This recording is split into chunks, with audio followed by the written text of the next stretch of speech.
Good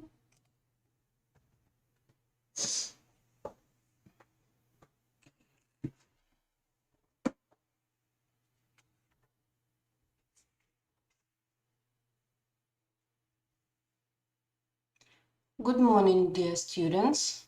So today we are going to discuss digestion in the small and large intestine and absorption. So we should continue discussion digestive system physiology, and we'll complete this discussion today during the lecture. As you remember, the previous lecture we have discussed the general principles of GIT regulation, the basic processes and stages of digestion functions of digestive system.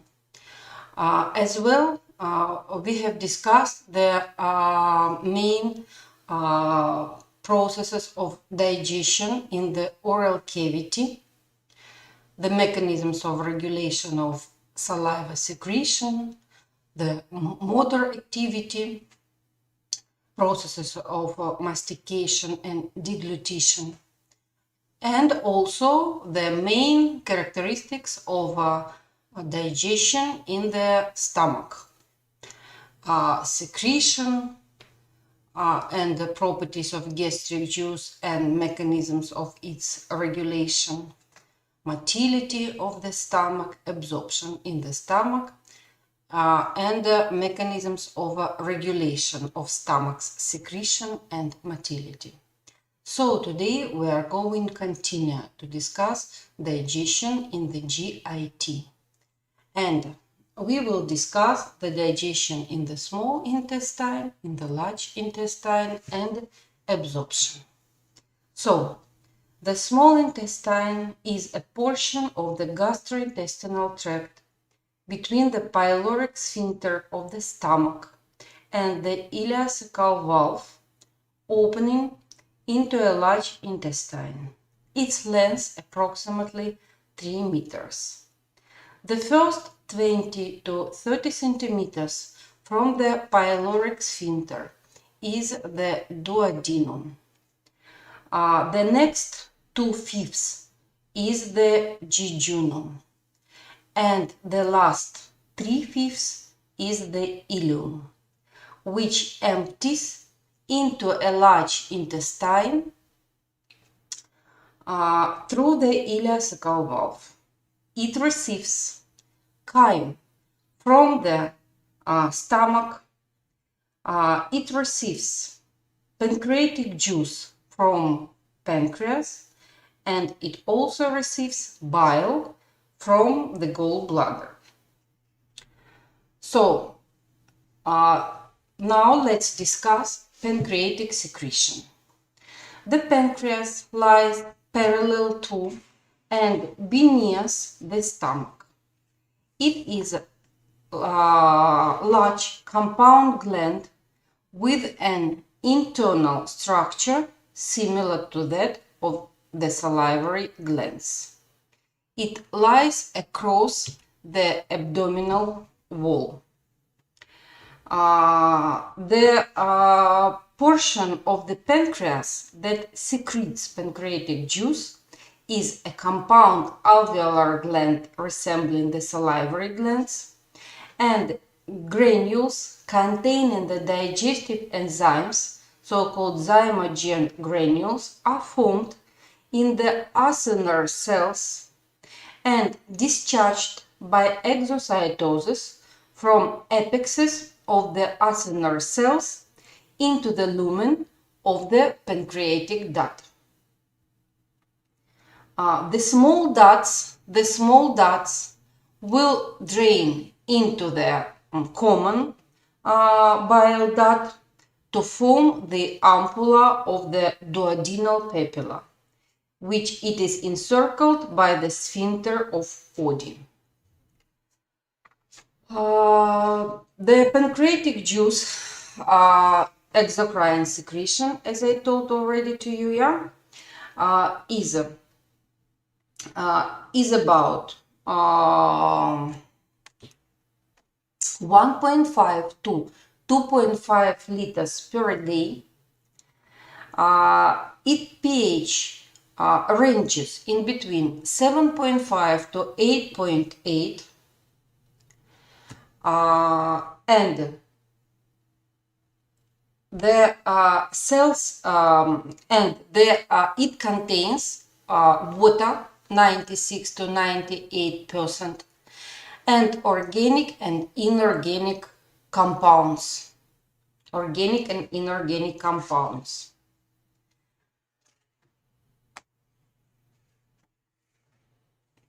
The inorganic compounds are anions and cations, which you may see here, and the most important inorganic compound of pancreatic juice are bicarbonates.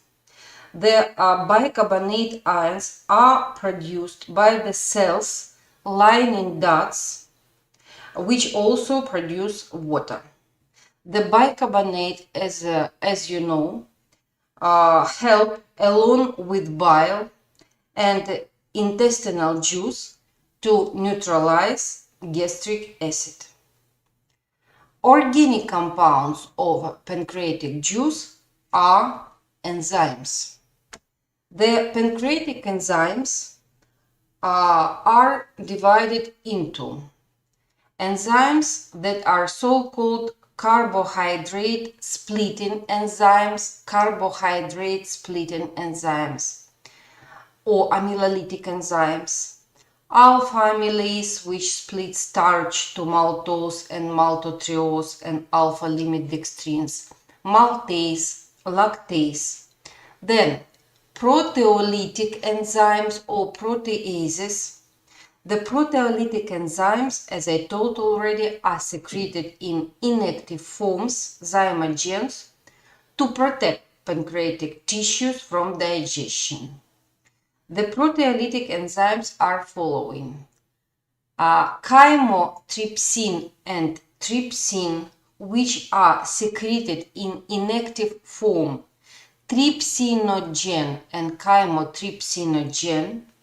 A trypsinogen activated by enterokinase of intestine, then it becomes active trypsin, and then trypsin autocatalytically will activate chymotrypsinogen, its conversion to chymotrypsin, and also procarboxypeptidases conversion to carboxypeptidases. Trypsin and chymotrypsin split polypeptides to peptides, carboxypeptidase and elastase also, and carboxypeptidase splits amino acids from carboxyl end of peptide chains. Then fat splitting enzymes or lipase. Pancreatic lipase splits triglycerides to monoglycerides and free fatty acids. Nucleases. The nucleases split nucleic acids to nucleotides. And phospholipase split phospholipids.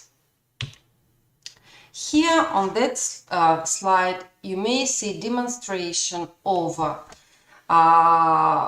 different types of functions of different types of pancreatic enzymes and their role in the digestion of complex organic molecules. The action of amylase on the starch is shown here, as you may see. The action of pancreatic lipase on fats splitting, and the action of proteolytic enzymes, proteases, on proteins splitting.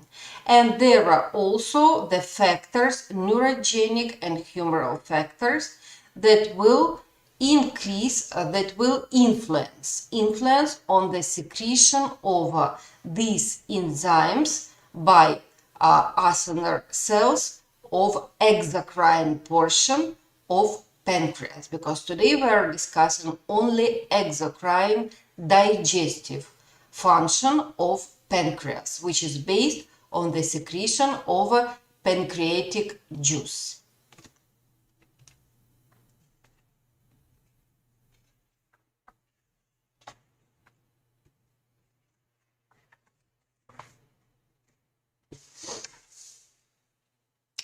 There are four basic stimuli causing pancreatic secretion, which are acetylcholine released by vagus nerve postganglionic fibers, gastrin, which, as you know already, secreted by stomach's enteral mucosa, enteroendocrine cells, gastrointestinal hormone, one of famous gastrointestinal hormones. Then CCK, cholecystokinin, pancreozyamine, and secretin, as well as the autonomic nervous system fibers.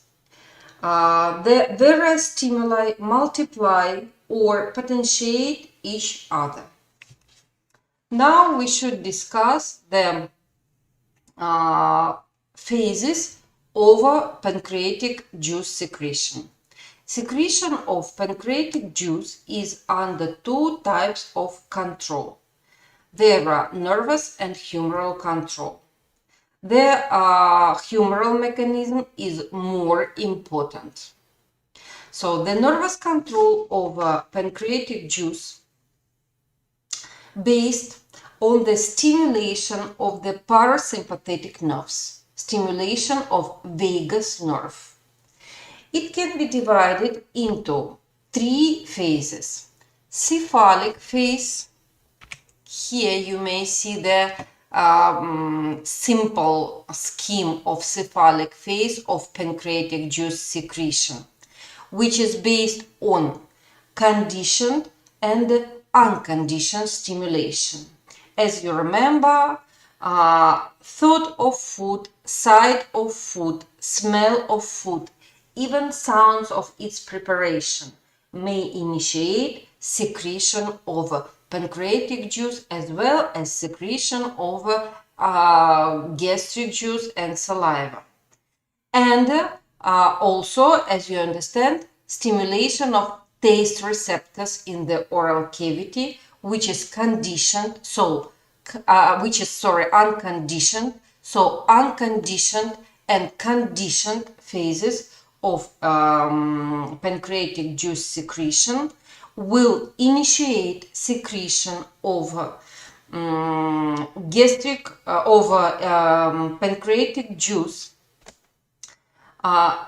small volume of pancreatic juice rich in enzymes, and also release a small quantity of gastrin from antrum, which may stimulate pancreas. So this cephalic and gastric phase of pancreatic juice secretion mostly depends upon the vagal reflexes. So it is realized through the vagal nerve endings in the pancreas, and it gives around 20% of pancreatic secretion. The nervous control also includes intestinal phase. The intestinal phase, which is based on the distension of the initial portion of the small intestine, duodenum by chyme entering the duodenum following gastric emptying. It also initiates the vagal reflexes and realized through the vagus nerve stimulation, and this stimulation also add into pancreatic secretion acetylcholine released by postganglionic parasympathetic, stimulates DAT and acinar cells, and it is also important stimulus. The humoral control over pancreatic secretion. The humoral control involves two phases, gastric phase and the intestinal phase. The intestinal phase is the major control of pancreatic secretion. So the gastric phase of pancreatic secretion begins from the distension of the duodenum and the protein products. Distension of the stomach and protein products in the stomach, the products of proteins digestion in the stomach. It will cause release gastrin, which may stimulate the pancreas through the blood. The same time, because of that, the gut epithelium secretes watery juice rich in bicarbonates. Intestinal phase. The intestinal phase is based on the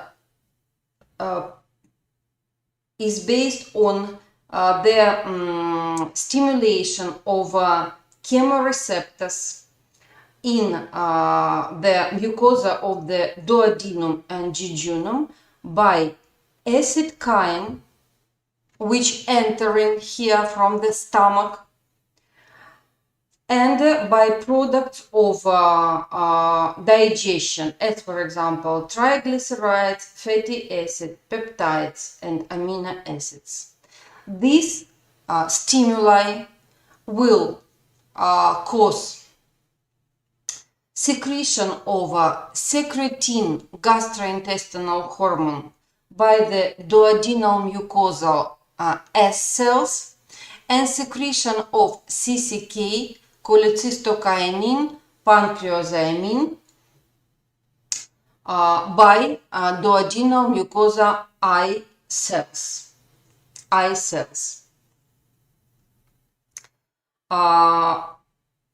After acid chyme and the chyme which contain the products of digestion, fatty acids, amino acids,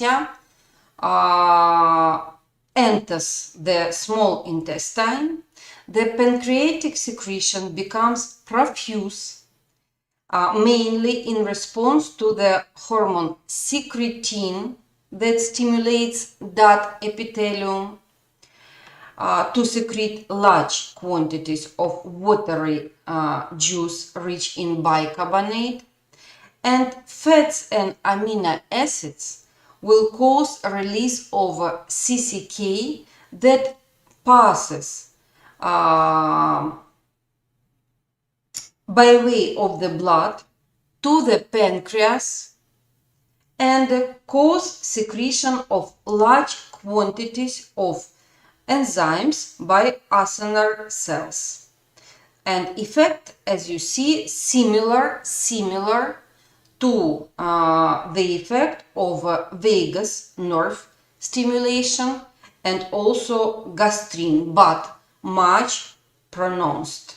So one more time, should repeat you that this phase is the major control over pancreatic secretion, pancreatic secretion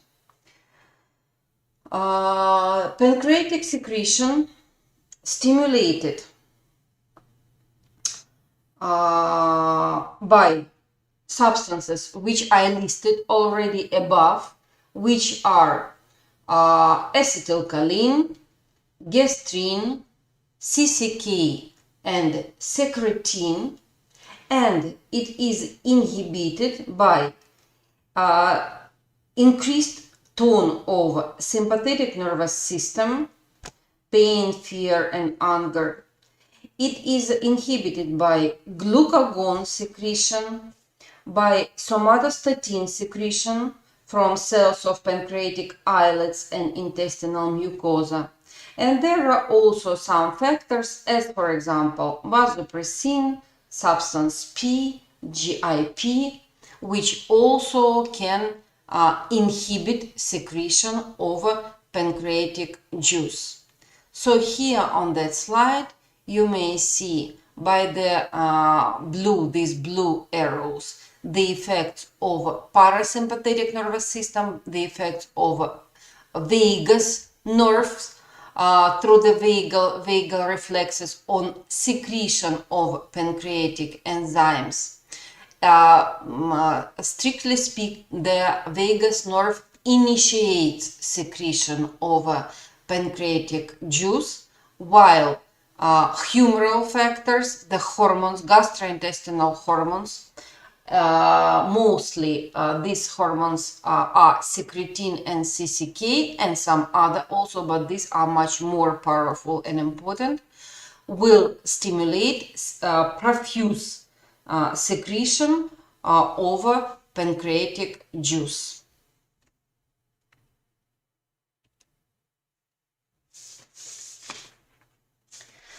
Now we should continue and discuss the functions of the liver in the process of digestion in the small intestine.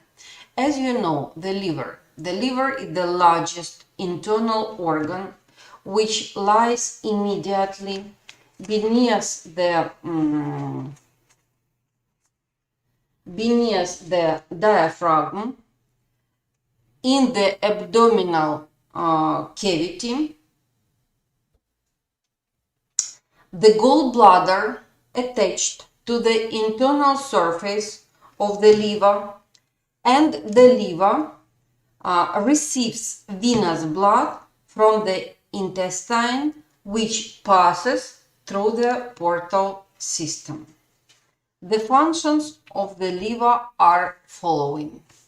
The first function is based on removal of drugs, hormones, the detoxification of drugs, hormones, waste products of metabolism, and other chemicals. That's why this function called detoxification of blood.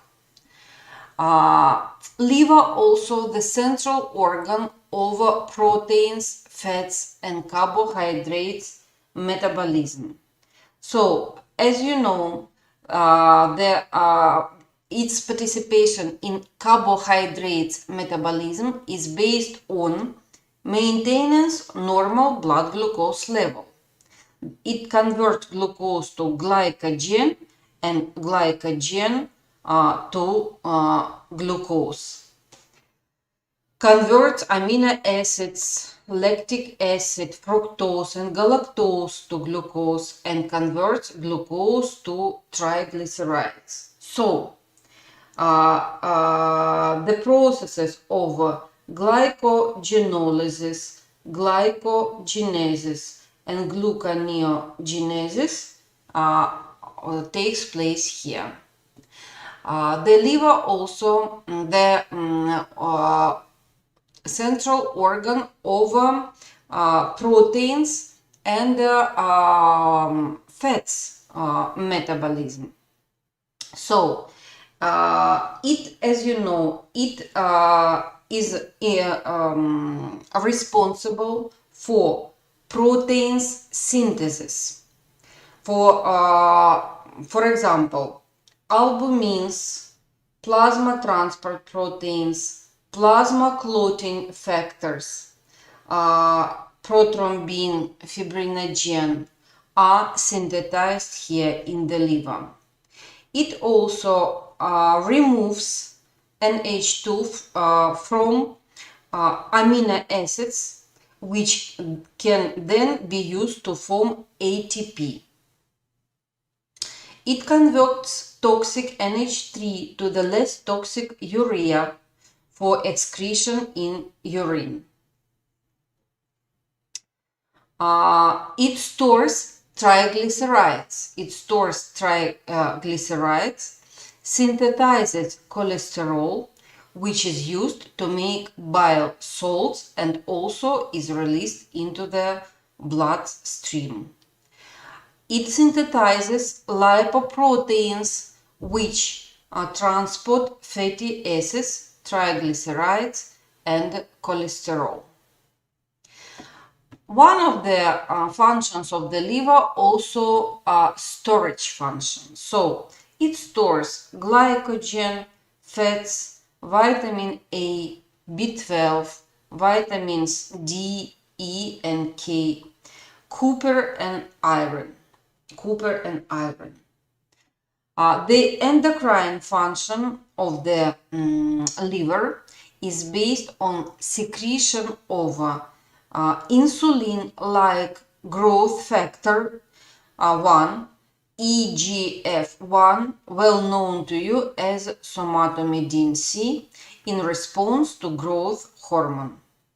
It also forms T3 from T4, and it secretes angiotensinogen. But the most important function of the liver is its digestive function. The digestive function of the liver is based on secretion of bile. It secretes bile rich in bicarbonates, which helps neutralize acid in the duodenum. It also synthesizes bile salts from cholesterol. These, as you know, aid absorption of fats, cholesterol, phospholipids, and lipoproteins from the intestine. It synthesizes bile pigments from hem of hemoglobin, and it excretes plasma cholesterol and lecithin. Here on that slide you may see the composition of bile. The bile secretion stays around 500 to 1000 milliliters per day. It composed of water, organic and inorganic substances. The water inorganic substances are electrolytes, anions, and cations, and the most important substances are bile salts, bile pigment, bilirubin, phospholipids, lecithin, cholesterol. The bile pigment bilirubin, derivative of the hem group from the hemoglobin of all red blood cells. Bilirubin conjugated with glucuronic acid and can be secreted into the bile. By the way, it gives its yellow color and enters the intestine. Then it is converted by bacteria into urobilinogen, which is responsible for the color of the feces and urine. Bile salts are derivatives of cholesterol conjugated with glycolic acid and taurocolic acid and cations. These bile salts form aggregates known as micelles. Lipids in the small intestine, lecithin, cholesterol, and other, enter these micelles and involved in a process of digestion and absorption of fat. Here on that slide you may see the several functions of bile, which we have discussed already earlier. Emulsification of fats, absorption of fats, the formation of micelles, activation of pancreatic and intestinal enzymes and stimulation of hepatic and pancreatic secretion, neutralization of acid chyme, and bactericidal effect. Bile is discharged into hepatic ducts and in the gallbladder for storage. Here it will be concentrated because of water and salts reabsorption. It becomes concentrated 10 times more, and contraction of smooth muscles in the walls expels bile to the duodenum from the common bile duct and through the sphincter of Oddi. In intestine, bile acts on fat through its breakdown into smaller globules. When duodenum is empty of food, the sphincter of Oddi closed and bile stored in the gallbladder. During a meal, it is discharged into the duodenum. So, as you remember, the main digestive function of bile in intestine, it is that it breaks fat in food into small globules with negative charge on their surface and simplifies the process of fats digestion.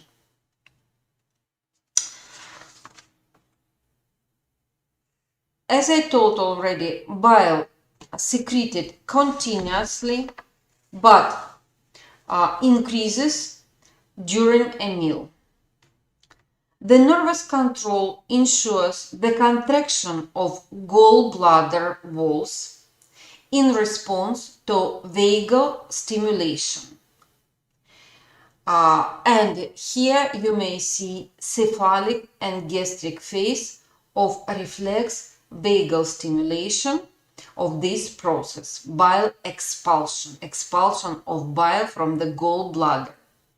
The humoral control is based on release of secretin and CCK from the duodenum. As you may see here on that scheme, there are also principally the same scheme of regulation of bile expulsion from the gallbladder. And here you may see nervous and humoral factors which will influence this expulsion. The nervous control of bile expulsion is based on stimulation of parasympathetic nerve.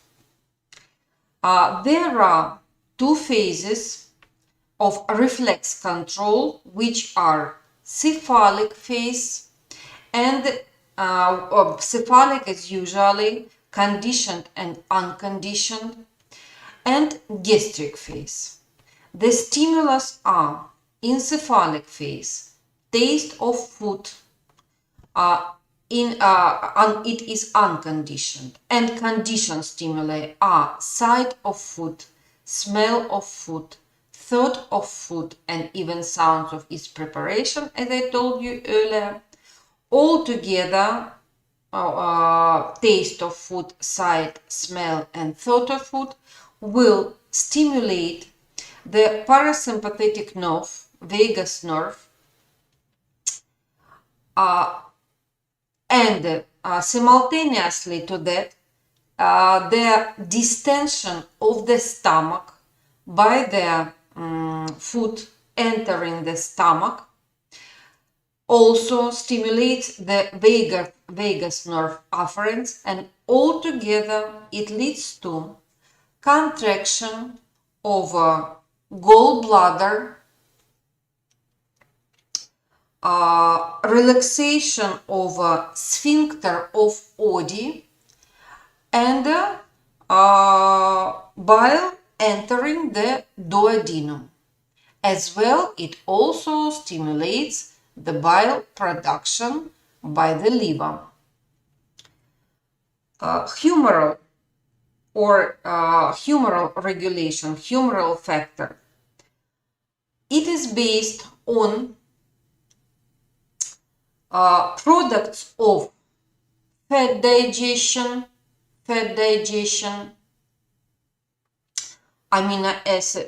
fatty acids, proteins digestion, amino acids in the chyme entering the duodenum and stimulating the duodenal mucosa to secrete cholecystokinin into blood, and acid chyme entering the duodenum stimulates secretion of secretin.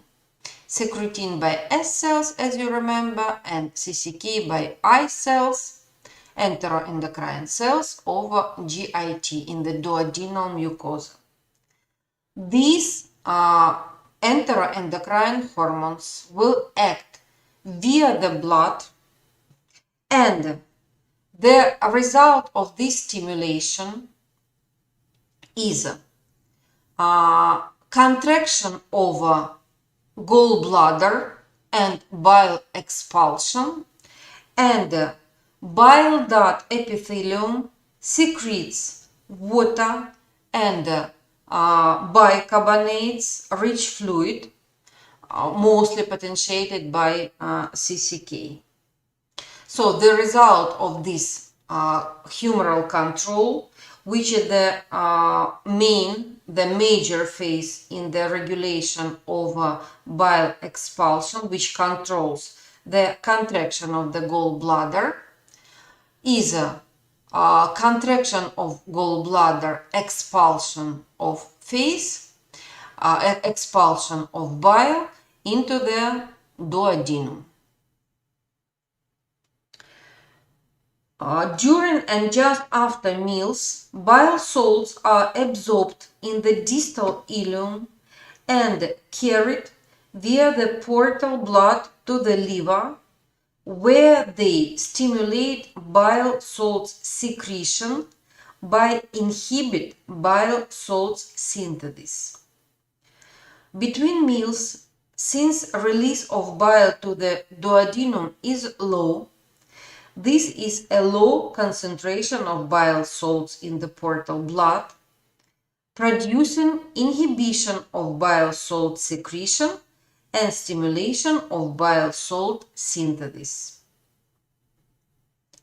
No fibers containing vasoactive intestinal peptide, the abbreviature VIP, and sympathetic nerves in the wall of the gallbladder inhibits contraction of the gallbladder, so inhibits expulsion of bile. So as you see, there are also two factors, nervous and humoral factors, which influence not only secretion of bile by liver, but also expulsion of bile from the gallbladder. And here you may see that the role of intestinal humoral phase is much more important in compare to the to its role in, for example, gastric juice secretion. Here you may see again the different factors, neural and humoral factors, which will influence on secretion of pancreatic juice by exocrine portion of pancreas, by acinar cells, and production and expulsion, cholerasis and cholecystokinin, production and expulsion of bile from the gallbladder. By different colors, it is clear that there are vagus nerve stimulation, then the role of different gastrointestinal hormones as cholecystokinin, GIP, secretin, yeah, gastrin, in production of these types of secretion. I mean gastric juice secretion, pancreatic juice secretion into the duodenum, and bile secretion and expulsion into the duodenum. Now we should discuss the small intestine. The general aspects, will just briefly repeat some general aspects from morphological aspects.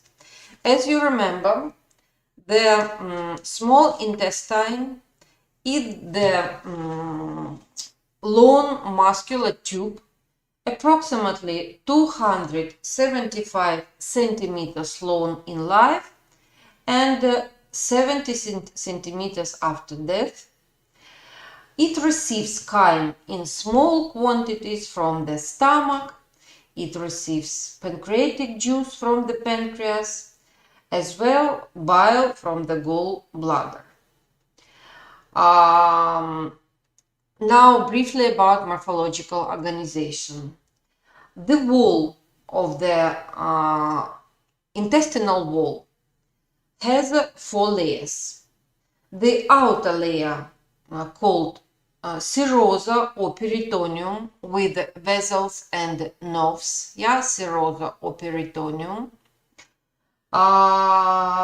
Second layer, called muscularis, which consists of 2 layers of muscles, longitudinal muscles and circular muscles.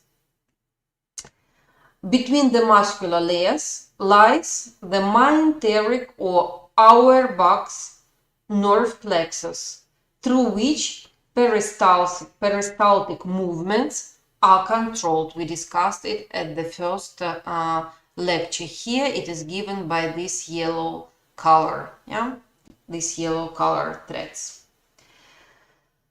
Third layer, called submucosa,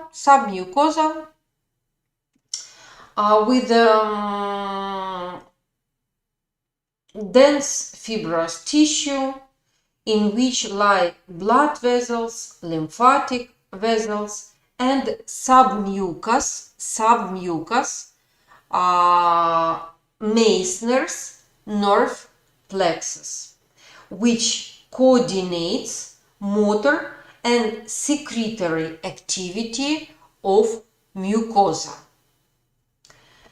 And the last one, called mucosa or lining. Mucosa has microscopic folds which increase the surface area. These folds, called villi, and foldings of the apical membrane of epithelial cells, called microvillis. In this microvilli can only be seen in an electron microscope. Villis can be seen in light microscope. These microvillis produce so-called brush border.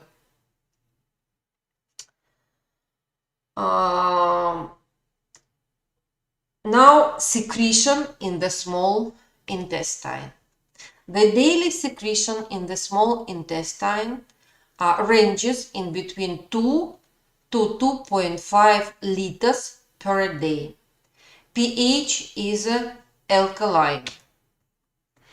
The intestinal secretion depends upon secretion of so-called duodenal only in the located only in the duodenum, Brunner's mucus glands, and the secretion of intestinal glands called Libercune glands or crypts of Libercune. The Brunner's glands, located in the first few centimeters of the duodenum, between the pylorus and the papilla of water, where the pancreatic juice and bile empty into the duodenum. These glands are responsible.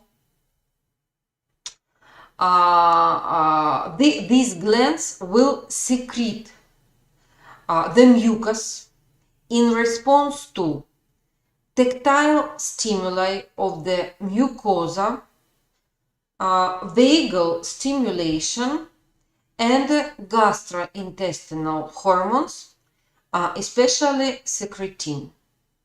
The function of the mucus secreted by the Brunner's gland is to protect the duodenal wall from distension, from the digestion by acid gastric juice.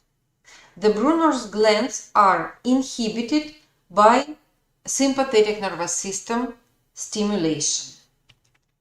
Secretion over crypts of Libercune or small pits. It is almost pure extracellular fluid. It has a slightly alkaline pH.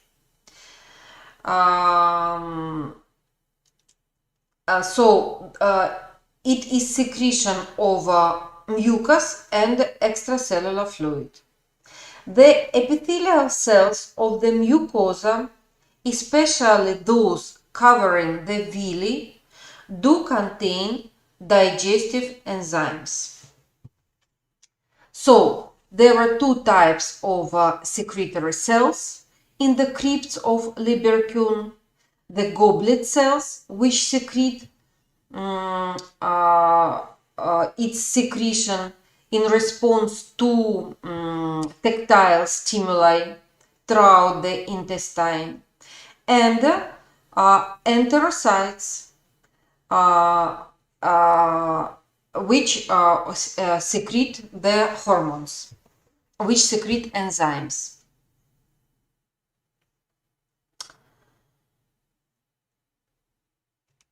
Intestinal juice composition.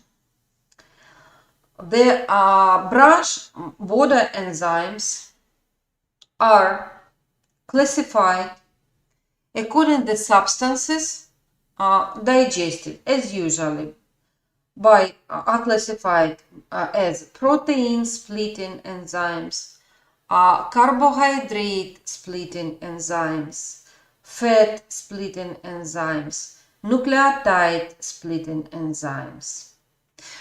Generally, there are more than 20 types of different classes. Enzymes are secreted by the intestinal glands and will act as a brush border enzymes. The brush border enzymes will complete the process of organic molecules digestion and will which finally will lead to absorption of the products of digestion from the lumen through the apical membrane of enterocytes.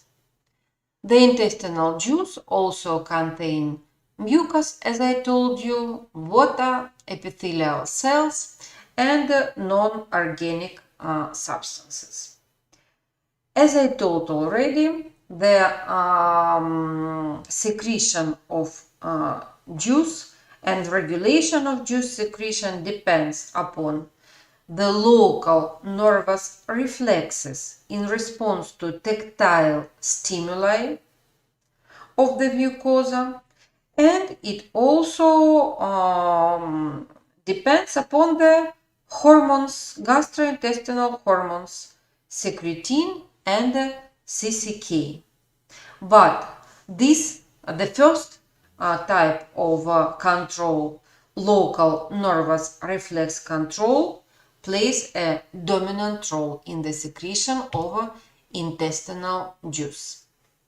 The types of digestion in the small intestine are cavital, in the cavities, in the gut lumen, due to enzymes of pancreatic juice, due to bile action, and membrane digestion, membranous digestion, due to the brush water enzymes on membranes of the enterocytes.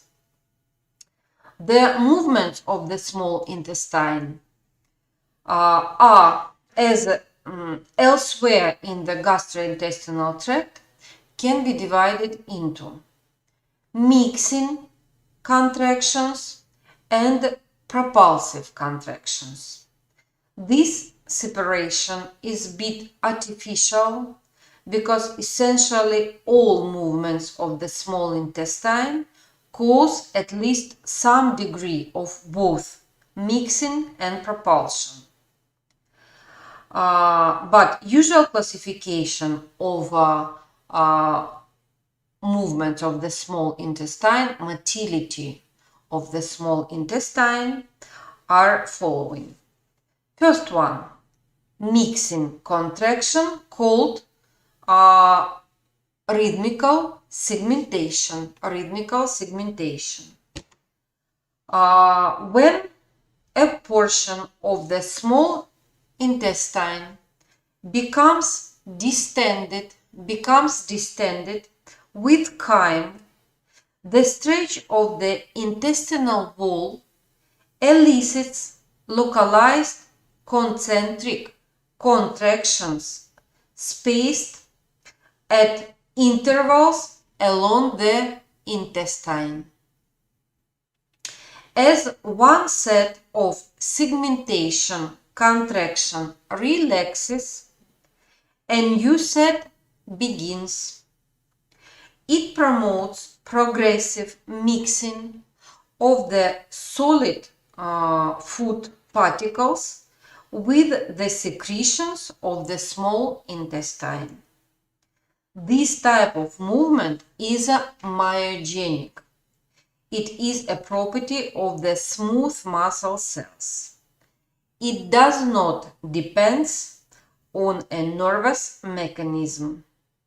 The frequency of segmentation contractions is determined by the frequency of the slow waves. We have discussed these slow waves and peristalsis at the previous lecture. These slow waves, as you remember, is the basic electrical rhythm. The frequency of the segmentation contractions is about 8 to 12 per minute. Next type of small intestine motility is peristalsis, the peristalsis in the small intestine.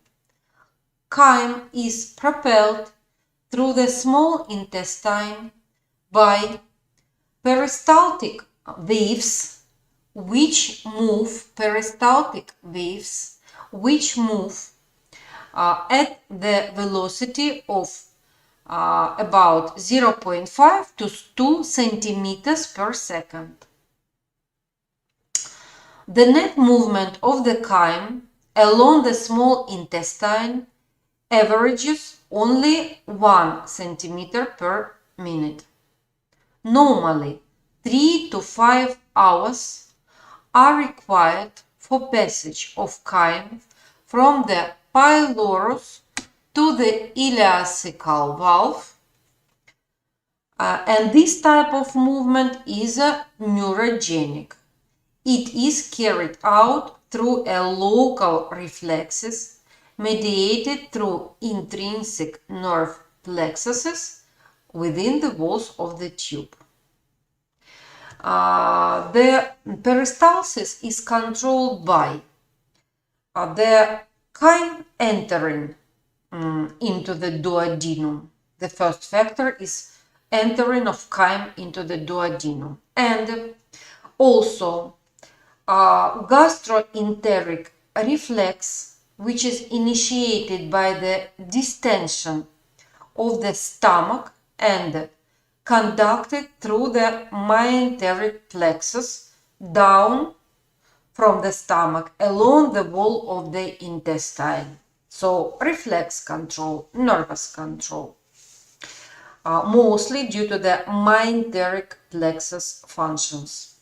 And as usually, humoral control, gastrin, CCK, insulin, serotonin increase motility of the small intestine. On the other hand, secretin, glucagon inhibit motility of the small intestine. Motility I mean peristalsis, yeah? And the last one, the last type of motility of the small intestine, called movements of Willis or villus pump. Villus pump. These movements are not seen here, but these movements caused by the muscularic mucosa and muscle fibers of the villi, initiated by the local nervous reflexes in the submucosal plexus that occurs in response to chyme. So as you see, the role of Auerbach's and Meissner's plexuses is very important in the processes of secretion and motility over the small intestine, as well as the role of vagal reflexes and the role of gastrointestinal hormones secreted by duodenal mucosa and which act via the blood. The large intestine. So, chyme from ileum, as you remember, from ileum, passes into the cecum, which is a blind ending pouch at the beginning of the large intestine or colon. Then it passes through the ascending colon, transverse colon, descending colon, sigmoid colon, rectum, and anal canal. And feces is excreted through the anus. The mucosa of the large intestine contains many lymph nodules and is covered by columnar epithelial cells and goblet cells. As you may see here, there are no villi in the large intestine. It is flat. The epithelium forms crypts of Libercune, and the outer surface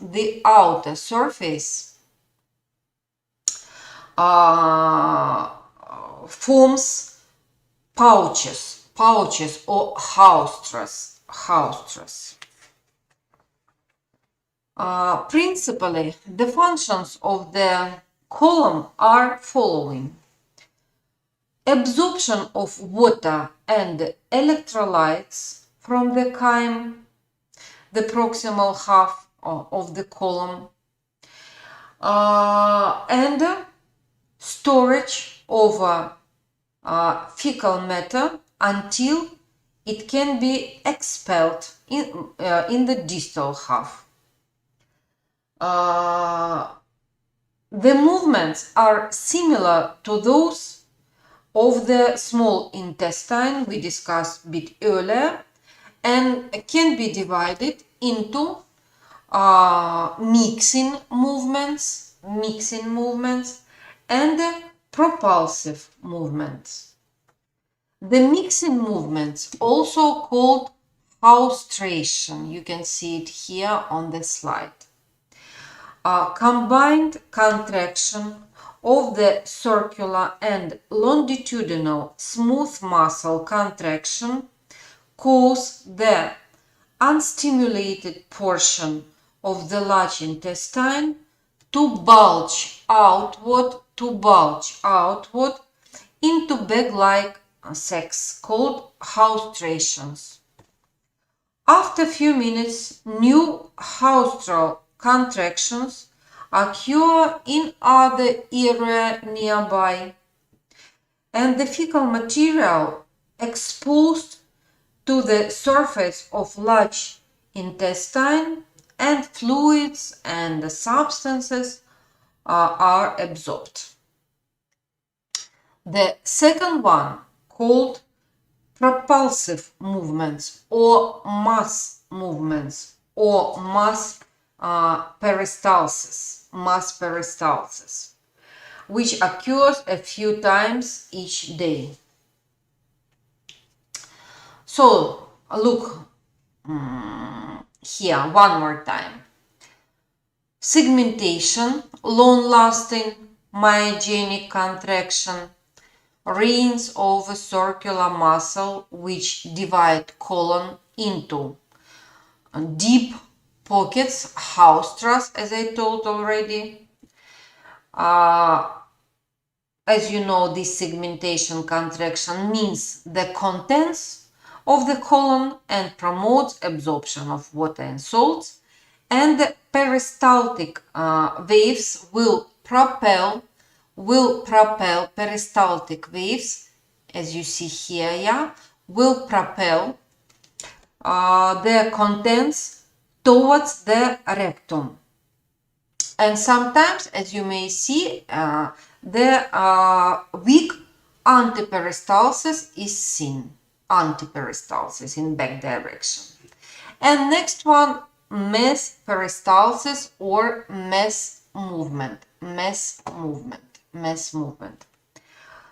Simultaneous, single, powerful, long-lasting peristaltic contraction of circular smooth muscle that moves feces towards the rectum, and the rectal distension initiates the defecation reflex.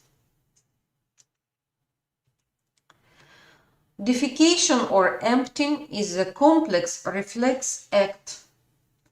The passage of feces into the rectum distends walls and initiates reflex, which is prolonged by the passage of feces through anal canal. The desire or the urge to defecate reaches consciousness at rectal pressure is about 18 millimeters of mercury. When this pressure reaches 55 millimeters of mercury, the external as well as internal sphincters relax and the content of the rectum are expelled. The outgoing nerve impulses from mechano and baroreceptors of rectum are sent to the spinal cord S2 to S4, to the center of defecation. From that, ingoing motor fibers carry impulses along pelvic and pudendal nerves, two internal and external sphincters, respectively. It relaxes sphincters and increases motility of sigmoid colon and rectum. This is assisted by the increased intra-abdominal pressure by contraction of diaphragm and abdominal muscles. In humans, the sympathetic nerve supply contracts sphincters and inhibits motility of rectum, while parasympathetic nerves relax sphincters and increases motility, by that facilitating evacuation, defecation. And the last thing we should discuss today is absorption in GIT. As you remember, there are two most important major functions of the gastrointestinal tract are secretion, motility, and absorption. As you know, absorption is the process of moving nutrients from the gastrointestinal tract into the bloodstream. Majority of absorption takes place in the small intestine. The nutrients, the products of digestion, are absorbed via several types of transport, which you know very well. These types of transport are passive transport and active transport. The passive diffusion takes place when nutrients move from high concentration to low concentration and no energy is required. Facilitated diffusion happens when nutrients move from high concentration to low concentration with the help of a carrier proteins and also no energy is required. So these are types of subtypes of passive diffusion, passive transport, passive facilitated diffusion. There is also osmosis, as you remember, due to which the water is absorbed. So osmosis, passive and facilitated diffusion. And active transport. The active transport is when nutrients move from low concentration to high concentration with the help of a carrier protein and energy is required. And one more type, endocytosis, when cell forms vesicles to surround and engulf nutrients. So here on that slide, you may see the different types of transport by which different types of nutrients, the product of carbohydrates digestion, proteins digestion, and fats digestion are absorbed from the gut lumen through the apical membrane over enterocytes. As we said already, most absorption occurs in the small intestine. Around 90% of substances are absorbed there. Nutrients are trapped in folds of the intestinal wall and absorbed through the microvilli. Each villus contains blood vessels and lymph vessels which transport the nutrients. Now let's discuss the absorption of products separately, the products of carbohydrates, proteins, and fats digestion. So digestion of food continues as it is absorbed through the brush border and cytosol of the endothelial cells of the small intestine. Carbohydrates. The digestion of starch, the long polysaccharide of glucose, begins, as you remember, in the mouth with the action of salivary amylase, which splits starch into maltose, 2 glucose units, maltotriose, and alpha limit dextrins.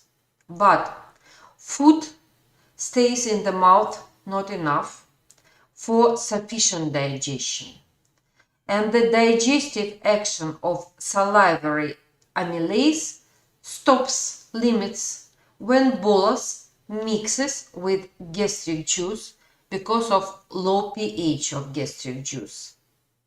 Then the digestion of starch occurs in the duodenum by the action of pancreatic amylase.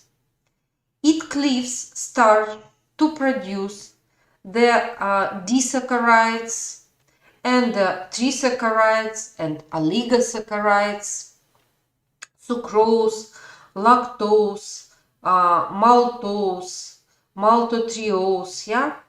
Maltose and maltotriose and oligosaccharides are hydrolyzed to their glucose, galactose, fructose to their monosaccharides by brush border enzymes located on the microvilli of the epithelial cells in the small intestine.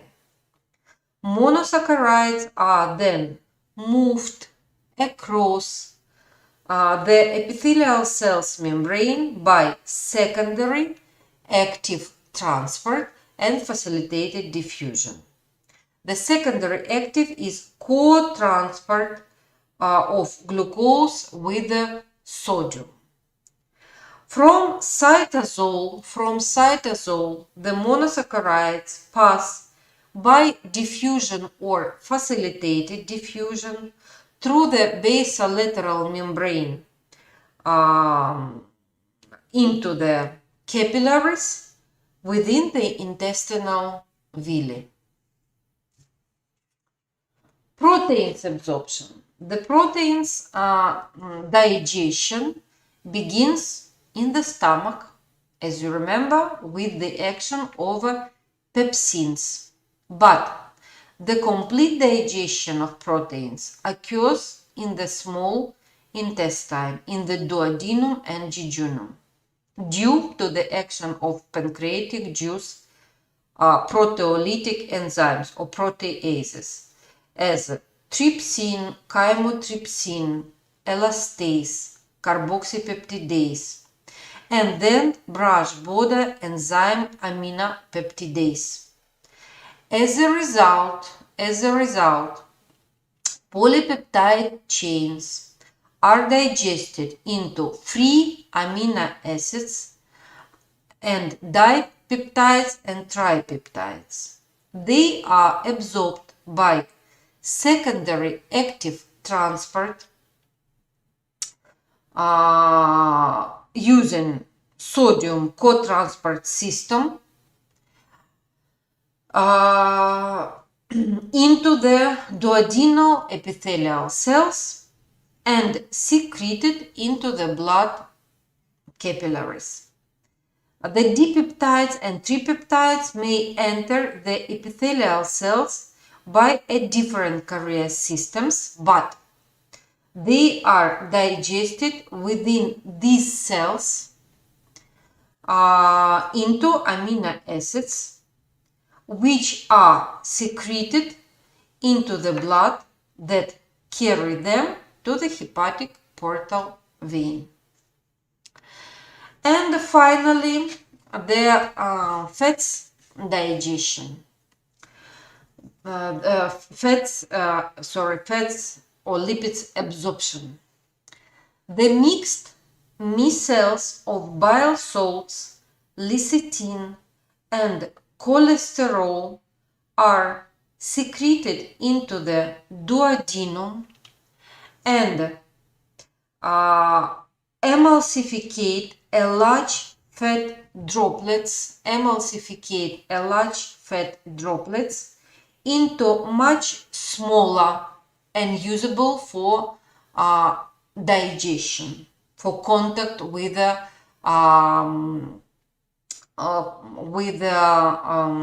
enzymes, lipolytic enzymes. This increases the surface area for pancreatic lipase action, and pancreatic lipase digests fat triglycerides by cleaving off the first and third fatty acids. These produce free fatty acids and monoglycerides, which move then into the mixed micelles of bile salts, lecithin, and cholesterol. Fatty acids and monoglycerides from the micelles within the small intestine are absorbed by epithelial cells, brush border, and converted intracellularly into triglycerides. It is called resynthesis of triglycerides takes place. They are then combined with protein to form chylomicrons, which enter the lymphatic vessels, lacteals of the villi. These lymphatic vessels transport the chylomicrons by exocytosis to the thoracic duct, which empties them into the venous blood. So as you see, the process of fats absorption is a much more complicated and staged process. Water is absorbed by osmosis, as I told already, secondary to sodium ions absorption. Sodium, calcium, magnesium are absorbed by active transport.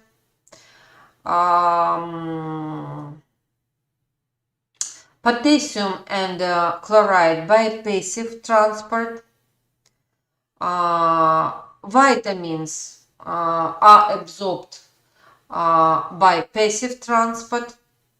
After absorption, the nutrients are transported in blood through the mesenteric veins to liver, then to hepatic veins, by hepatic veins to the inferior vena cava, and then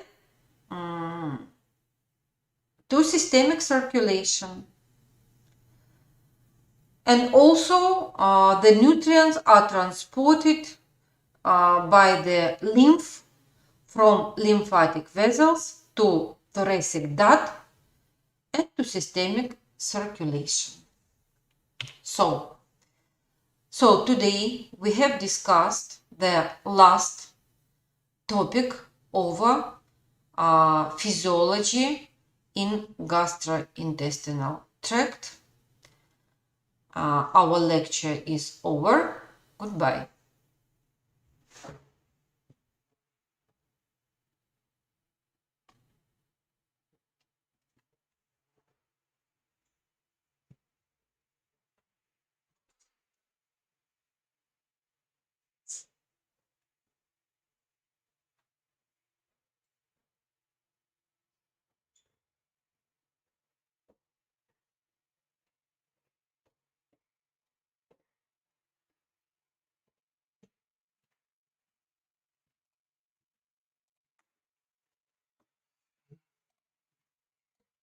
Спасибо.